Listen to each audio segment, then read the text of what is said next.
infirm, weak and despised old man! King Lear is about monumental pride. It's about intergenerational stress. It's a kind of symphonic variation on a theme of love. Lear, for me, is his most contemporaneous play. Better thou hadst not been born than not to have pleased me better. It's about a terrible family that's disjointed, broken, shattered, damaged, wounded. It begins a little bit like a fairy story. Once upon a time, there was an old king who decided to divide up his kingdom. He had 3 daughters, and he loved his youngest daughter the most. Which of you shall we say doth love us most?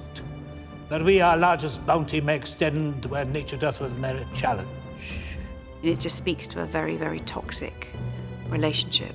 The 2 oldest daughters both sort of say, oh, we love you amazingly and so much. His 2 daughters lie to him. They say they love him more, but they turn him.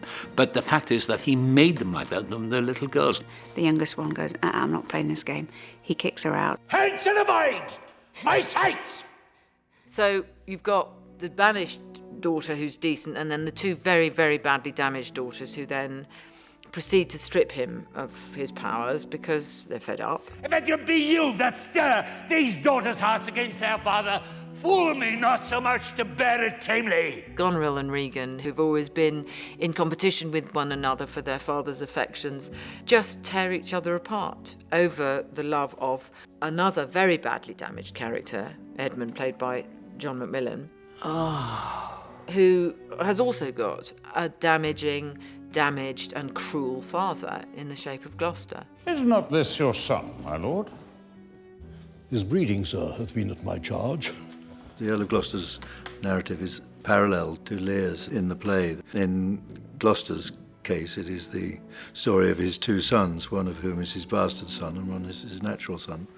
And the bastard son, Edmund, decides to poison in Gloucester's mind the character of Edgar, the natural son. Shall I hear from you anon? I do serve you in this business.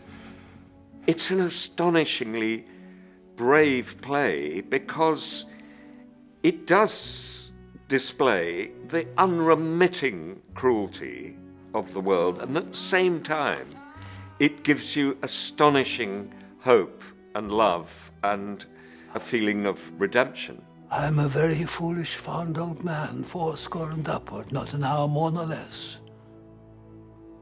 And to deal plainly, I fear I'm not in my perfect mind. Richard Eyre Action. is one of our finest directors in the country, and he knows the play inside out. And so his ability to really pare it down to a sort of 2-hour length and keep the heart of the play and make it accessible and understandable and relatable to a contemporary audience is something that's quite brilliant.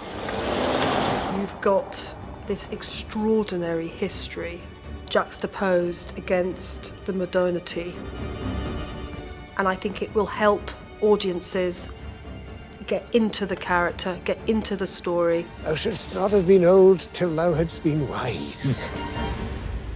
The play is just about everything.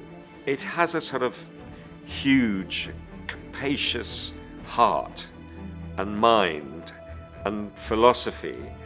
And to say it's about the brutality of the world is true, but it's also about the capacity in the world to find love and to find generosity and to find acts of spontaneous kindness. Action. In a world that essentially gives not very much back.